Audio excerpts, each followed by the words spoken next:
नमस्कार मित्रांनो, लग्नानंतर होईलच प्रेम या मालिकेच्या 5 ऑगस्टच्या भागात आपल्याला पाहायला मिळणार आहे. पार्थ आणि नंदिनी गप्पा मारत बसलेले असतात. त्यावेळी पार्थ नंदिनीला म्हणत असतो, कोणतंही लग्न दुसरं चान्स डिझर्व करतो. तर त्यावर लगेच नंदिनी म्हणते, म्हणजे तुम्ही पुढच्या 6 महिन्यात काव्याला जिंकाल? तर मग मी तुमचं आणि काव्याचं लग्न वाचवण्यासाठी प्रयत्न करेन. तुमचा गुंता सोडवायला मी तुम्हाला मदत करेन. त्यानंतर नंदिनी खूप रागात असते आणि ती जीवाला म्हणत असते, जीवाने जे पत्र लिहिलं होतं ना, ते पत्र ते जीवाच्या हातावर ठेवतच त्याला म्हणत असते, हे घ्या तुमचं पत्र. गेल्या वेळेसचं पत्र प्रकरण हे डिवोर्सपर्यंत पोचलं होतं. काय ते आपण वेगळं होण्यातच भलं आहे वगैरे वगैरे. तर त्यावर जीवा लगेच तिला म्हणतो, अगं चुकीचं पत्र वाचलंस तू. हे ऐकून तर नंदिनी लगेच विचारते, चुकीचं पत्र? आता तुम्हाला काय वाटतं?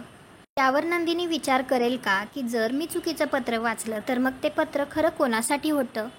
का जीवाच नंदिनीला सांगेल की ते पत्र तुझ्यासाठी नसून दुसऱ्या कोणासाठी तरी होतं? कमेंट करून नक्की सांगा. व्हिडिओला लाईक करा, आपल्या मराठी मालिका चॅनलला सबस्क्राईब करा. भेटू उद्याच्या भागात.